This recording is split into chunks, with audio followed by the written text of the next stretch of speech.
আসসালামু আলাইকুম। আমি রাজ বলছি। কানাডার স্থায়ী বসবাসের যে সুযোগগুলো রয়েছে সেগুলোর আপডেটেড ইনফরমেশনগুলো সাধারণত আমি দিয়ে থাকি। আপনারা জানেন নিশ্চয়ই কানাডার সরকার বিভিন্ন প্রফেশন থেকে আপনাদের পার্মানেন্ট রেসিডেন্সি নেওয়ার ক্ষেত্রে এখন খুব আন্তরিক। তারা ডিমান্ডেবল প্রফেশনের লিস্ট দিয়েছে, সেগুলোর মধ্যে ডক্টর এবং মেডিকেল রিলেটেড যে প্রফেশনগুলো অবশ্যই ওদের ডিমান্ড লিস্টে রয়েছে।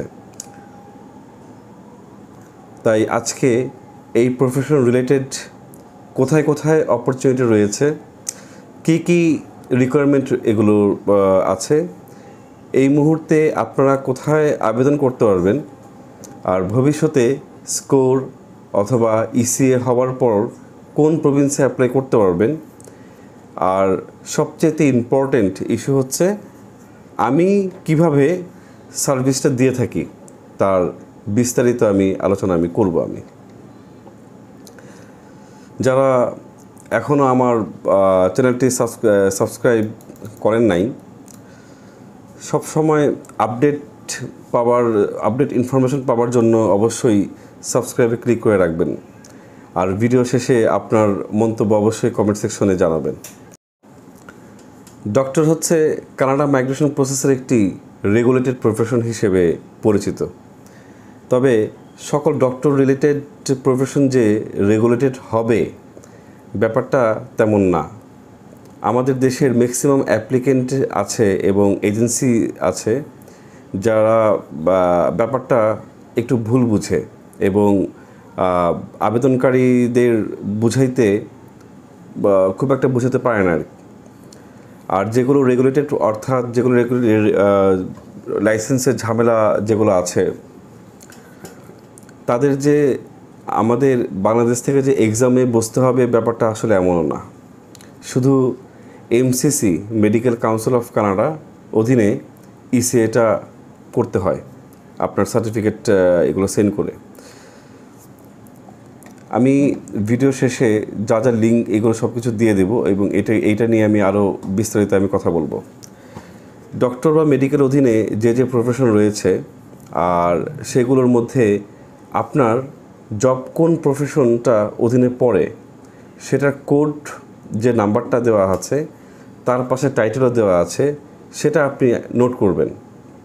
অর্থাৎ আমি যে এখন যে প্রফেশনগুলো আমি দেখাবো, এই প্রফেশনগুলোর মধ্যে যে প্রফেশনটা আপনার মনে হবে যেটা আপনি এই সেক্টরে জব করতেছেন, তাহলে আপনি সেটার কোড সহ টাইটেলটা মনে রাখবেন। তাহলে সামনে যে আমি প্রভিন্সগুলো নিয়ে কথা বলবো তখন আপনি সেটা ম্যাচ করতে পারবেন যে আপনি কোন কোন প্রভিন্সে বা কোন কোন কমিউনিটিগুলোতে আপনি এলিজিবল। যদি লিস্ট থেকে দেখি 30010 managers in health care, NOC 31100 specialist in clinical and laboratory medicine. এছাড়া রয়েছে NOC 31101 specialist in surgery, NOC 31102 general practitioners and family physicians, 31103 ভেটেরিনারিস, 3110 dentist, 31111 optometrists, 31121 dietitians and nutritionists, 31201 chiropractors, 31303 physician assistant, midwives and allied health professionals, 32121 medical radiation technologist, 32122 medical sonographers, 32201 other practitioners of natural healing। আসুন এবার প্রত্যেক যে এনওসিগুলো আপনারা দেখলেন এগুলো প্রত্যেকটা আলাদা করে আমি এইটাকে একটু বিস্তারিত নিয়ে কথা বলি, তাহলে আপনাদের আরেকটু বুঝতে সুবিধা হবে এবং আপনারা আইডেন্টিফাই করতে পারবেন যে আপনার এনওসিটা কোনটা। এখানে যদি দেখি প্রথম যে এনওসিটি, এনওসি কোড 30010, টাইটেল হচ্ছে ম্যানেজার্স ইন হেলথ কেয়ার। এখানে দেখতে পারেন এক্সাম্পল টাইটেলস দেওয়া আছে, যেমন chief of anaesthesia, chief of emergency medicine, chief of medical staff, director of clinical medicine, director of laboratory medicine.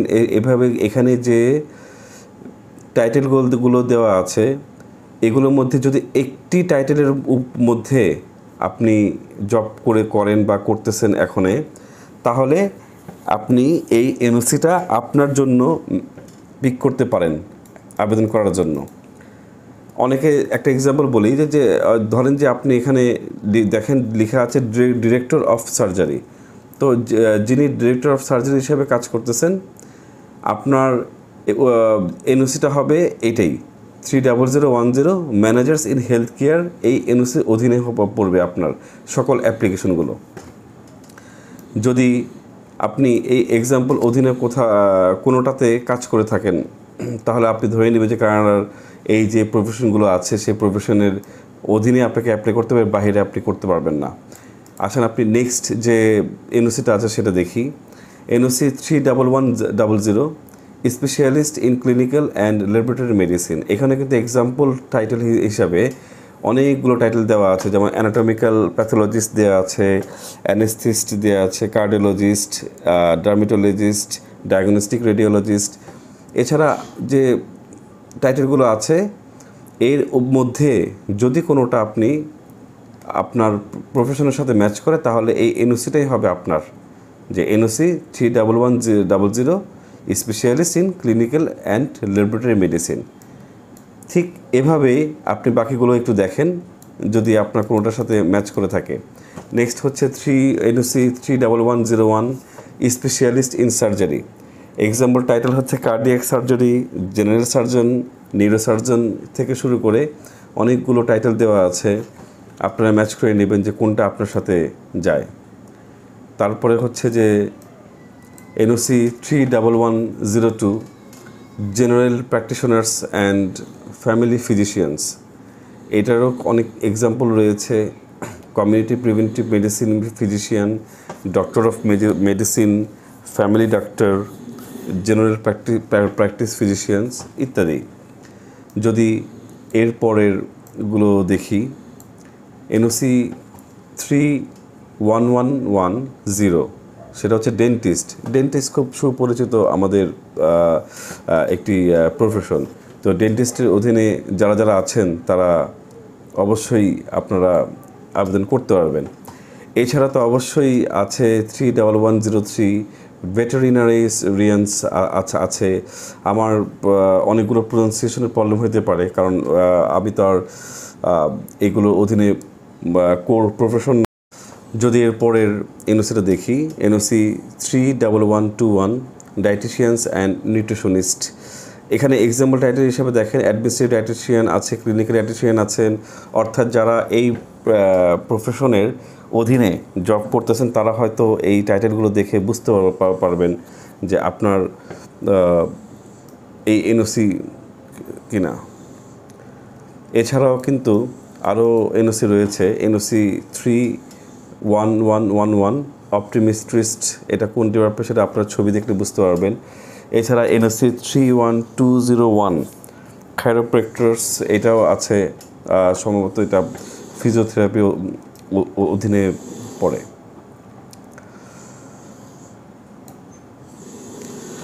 এছাড়া রয়েছে NOC 31303, physician assistants, midwives and allied health professionals.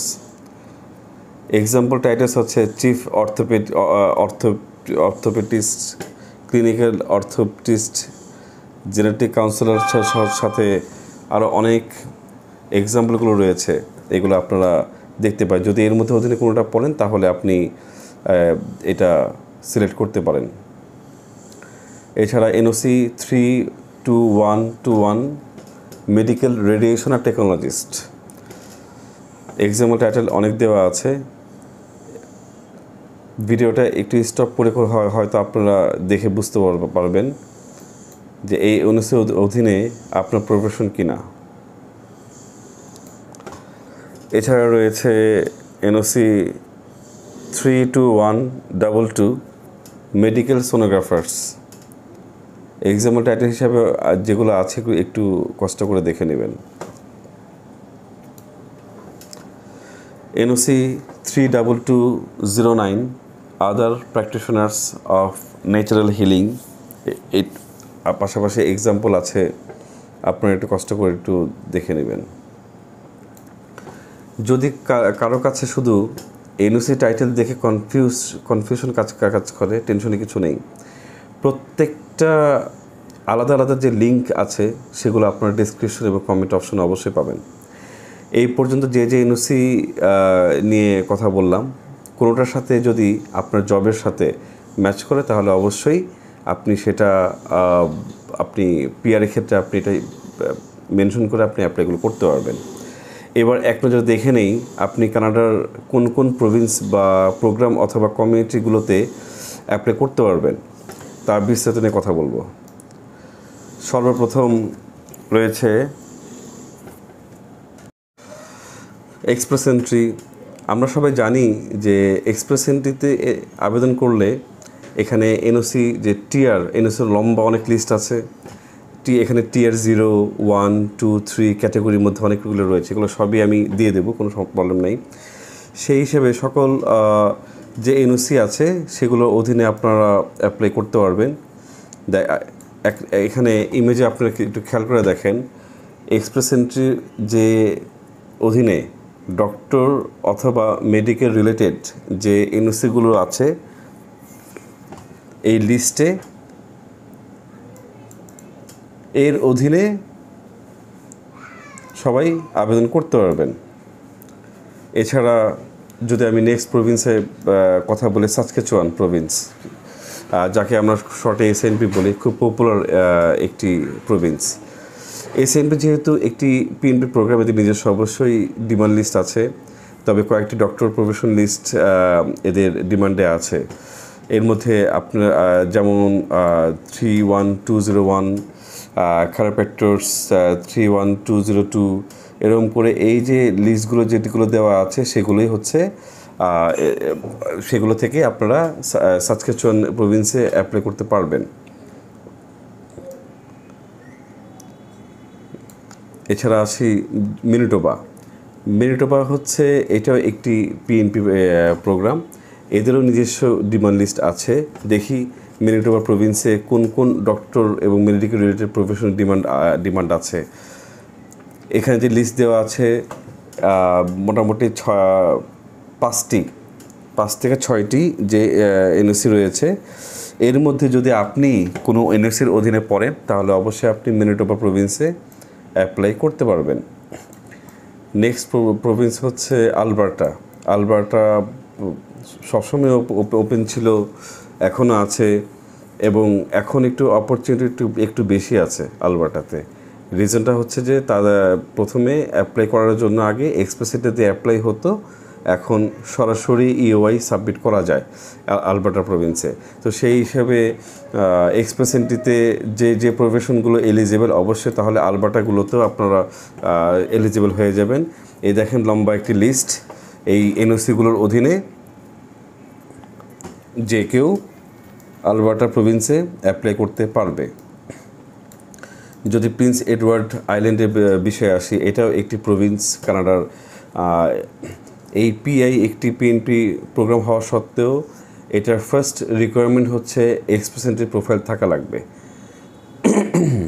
যেহেতু express entry profile থাকা লাগবে, তো express এন্ট্রিতে যারা eligible তারাই এই পিইআই এই প্রভিন্সে আপনার এলিজিবল হয়ে যাবে।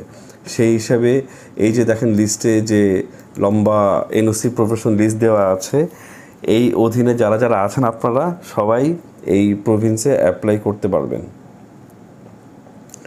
এছাড়া কিছু কমিউনিটি প্রোগ্রামগুলো আছে, ইনোভেশন স্ট্রিম পাইলট প্রোগ্রাম, এটা কিন্তু কোনো প্রভিন্স না, এটা হচ্ছে একটা কমিউনিটি প্রোগ্রাম অধীনে পড়ে। এখানে মূলত এটা জব বেসিস বলা যেতে পারে, এদের জব ব্যাঙ্কগুলোতে অ্যাপ্লাই করতে হয়। এখানেও আপনারা মোটামুটি অ্যাপ্লাই করতে পারবেন।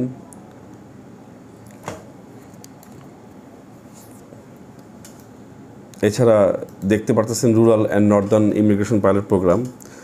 এটি মোট 14টি কমিউনিটি নিয়ে আপনার এই প্রোগ্রামটি গঠিত। এর অধীনে যে প্রফেশনগুলো রয়েছে দেখতে পারেন, মোটামুটি অলমোস্ট সবগুলোতেই যে ডক্টর এবং মেডিকেল রিলেটেড যে প্রফেশনগুলো আছে সবগুলোতেই অ্যাপ্লাই সম্ভব। এছাড়া আটলান্টিক ইমিগ্রেশন পাইলট প্রোগ্রাম আছে। এটি মূলত 4টা প্রভিন্স নিয়ে এটা গঠিত: New Brunswick, Nova Scotia, Prince Edward এবং নিউ ফাউন্ডল্যান্ড অ্যান্ড ল্যাব্রাডর। এই 4টা প্রভিন্সের অধীনে এই ডক্টর যে প্রফেশনগুলো দেওয়া আছে এনওসি লিস্ট, এই এনওসি লিস্ট থেকে অবশ্যই অ্যাপ্লাই করা যাবে। এছাড়া এখন বর্তমান সবচেয়ে জনপ্রিয় কেয়ার গিভার তো অবশ্যই এটা মেডিকেল রিলেটেড অধীনেই পড়ে। কেয়ার গিভারের অধীনে অনেকগুলো সার্ভিস স্ট্রিম প্রোগ্রাম রয়েছে। তার মধ্যে হোম কেয়ার ওয়ার্কার ইমিগ্রেশন যেটা আছে, টাইটেলে আপনারা দেখতে পারেন। এই টাইটেল এখানে এই যে টাইটেল দেওয়া আছে একমাত্র এটাই ওপেন আছে। যেহেতু কেয়ার গিভার প্রফেশন জন্য স্পেশালিস্ট কোনো এডুকেশন খুব একটা মেনশন করা নেই যে এটা থাকতে হবে ওইটা থাকতে হবে, তবে পার্টিকুলার এটা বলা যায় যে অবশ্যই রিলেটেড কোনো ট্রেনিং, রিলেভেন্ট কোনো এডুকেশন থাকলে ভালো। এখানে দেখেন যে কোনো যে মেডিকেল রিলেটেড যে প্রফেশনগুলো আছে, ম্যানেজার্স ইন হেলথ কেয়ার থেকে শুরু করে সব কিছু যে কেউ এটাতে এই কেয়ার গিভার অধীনে আবেদন করতে পারবে।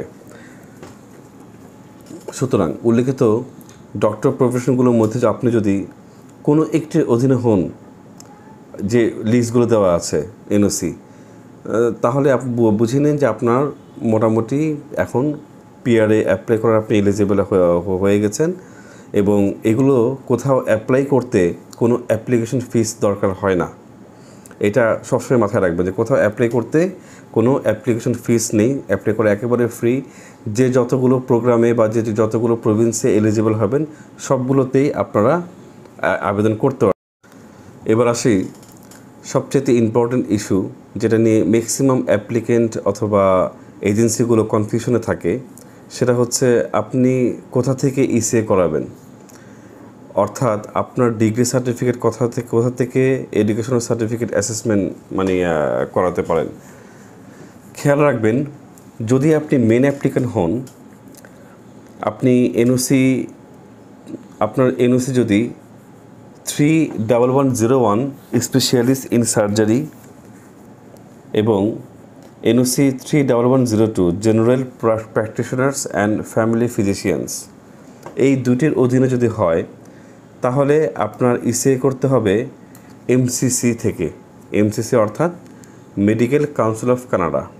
খেয়াল রাখবেন, যদি আপনার এনওসি, আমি আবারও বলছি, যদি আপনার এনওসি কোড 31101 অথবা 31102 এই দুটার মধ্যে যে কোনো একটা হয়, তাহলে আপনাকে ইসিএ করাতে হবে এমসিসি থেকে, মেডিকেল কাউন্সিল অফ কানাডা থেকে করাতে হবে। এছাড়া অন্যান্য প্রভিন্সের বেলায় যেমন এখানে যেগুলো এনওসি দেওয়া আছে লিস্টে দেখেন, এই এনওসিগুলো থেকে যদি হন তাহলে আপনাদের ইসিএ তাহলে এমসিসি থেকে তাদের ইসিএ করাটা কোনো ম্যান্ডেটরি কোনো কিছু না। তারা চাইলে ওয়েস, সিএস, আইকিএস, আইসিএস অনেক কিছু আছে, সেগুলোর অধীনেও আপনারা ইসিএ করাতে পারেন, কোনো সমস্যা নেই।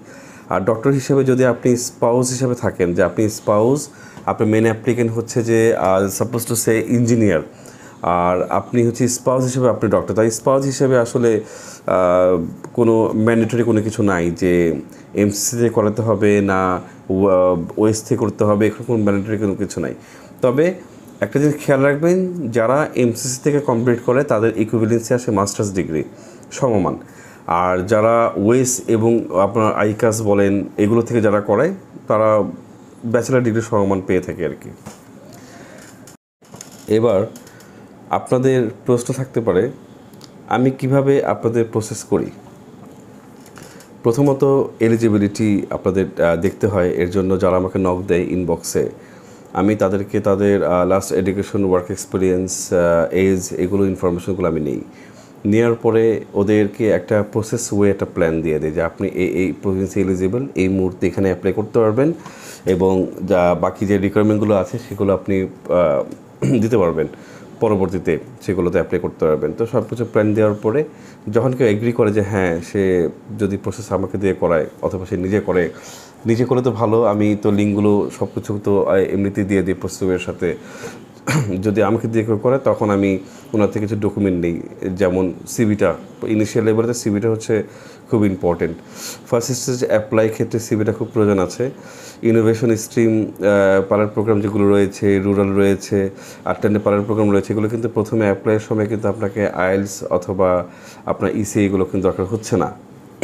আপনি এগুলো ছাড়াই আপনি অ্যাপ্লাই করতে পারবেন, কারণ আপনি এখন তো এমপ্লয়ের কাছে অ্যাপ্লাই করতেছেন। এমপ্লয়ার তো আপনাকে আপনার সিভিটা দেখবে আগে। যখন আপনার সিভিটা দেখে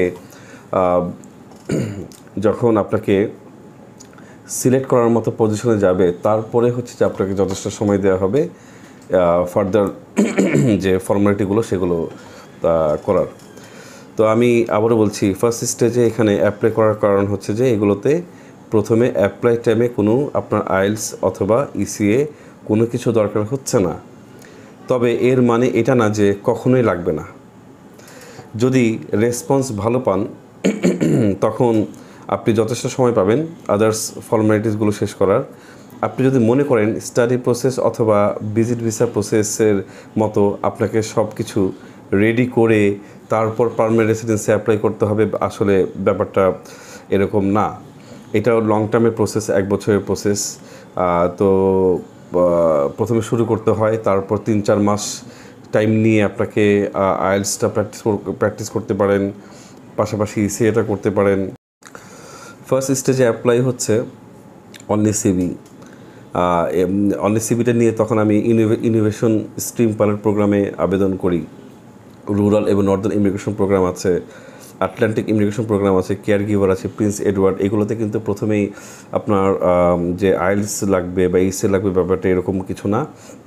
প্রথমে হচ্ছে আপনার সিভিটা দিয়ে আপনার এই অ্যাপ্লাইগুলো আপনার করতে হয়। তারপর সেই অ্যাপ্লাইগুলোর পাশাপাশি যখন আপনি আপনার ডকুমেন্টেশন কাজগুলো চলবে, তারপরে হচ্ছে পরবর্তীতে এক্সপ্রেস এন্ট্রি বলেন, সাসকেচুয়ান, এগুলো পিএনপিতে পরের স্টেজে এগুলো মুভ করা হয়। এর জন্যই হচ্ছে যে সাধারণত আমি 1 বছরের জন্য আমি ফাইলটা নিয়ে আমি কাজ করতে হয়। অবশ্যই এটা লেন্থি প্রসেস, আপনাকে এটা মেনে নিতে হবে। তো এছাড়া প্রসেস করার সময় সাধারণত আমি কী করি, প্রোফাইল রেজিস্ট্রেশন করার সময় আপনার ইমেল আইডিতে ভেরিফিকেশন কোড যাবে। কারণ হচ্ছে যে কোনো প্রোফাইলে কিন্তু আমি আপনাদের যে ইমেল আইডি আমি অ্যাড করে থাকি, যাতে করে যে কোনো আপডেট কিন্তু আপনারা যেন পান। তারপর প্রোফাইলে আপনাদের ইনফরমেশন বসিয়ে যখন কমপ্লিট করি, আপনাদের ফেসবুক ইনবক্সে আমি সব কিছু দিয়ে দিই, ইউজার আইডি, পাসওয়ার্ড সব দিয়ে দিই, যাতে করে যে প্রোফাইলটা আমি রেডি করেছি সে প্রোফাইলটাকে সব ঠিক আছে কি না নিজে আপনি দেখলেন লগ ইন দিয়ে। তারপর যখন বলবেন যে রাজ ভাই সব ঠিক আছে, সাবমিট করে দিতে পারেন, দেন হচ্ছে আমি এই প্রোফাইল সাবমিট করে থাকি। এতে করে কি হয় যে আপনি আপনার প্রোফাইলে যে আপডেটগুলো আছে সেগুলো আপনি চেক করতে পারবেন, এবং আমিও আমার থেকে যথেষ্ট আপডেটগুলো চেক করতে পারবো আমি। তো আজ এই পর্যন্তই। যে কোনো কোয়েশ্চেন অথবা আপনি যে কোনো আবেদন করার জন্য এলিজিবিলিটি যদি আপনার কনফিউশন থাকে যে আপনি whether you are eligible or not, আমার ফেসবুক ইনবক্সে আপনি আমাকে নক দিয়ে আমি জানাতে পারেন। আমি আপনার অ্যাসেসমেন্টটা আমি করে দিতে পারবো, কোনো সমস্যা নাই। এছাড়া যারা আউটসাইডার, অর্থাৎ যারা আমার ফেসবুক গ্রুপে নেই, শুধু ইউটিউব থেকে যারা দেখতেছেন, আপনারা কমেন্টে আমার গ্রুপের লিঙ্কগুলো পাবেন, আমার পার্সোনাল ফেসবুক আইডিও আপনি পাবেন ডেসক্রিপশনে এবং কমেন্ট সেকশনে পাবেন। তাহলে আমাকে যদি নক দেন তখন আমি আপনাকে ভালো গাইড করতে পারবো। এছাড়া হোয়াটসঅ্যাপ নাম্বার দেওয়া আছে, সেখানে টেক্সট করতে পারেন, যেভাবে আপনাদের সুবিধা হয় আর কি। জি, ধন্যবাদ। আসসালামু আলাইকুম।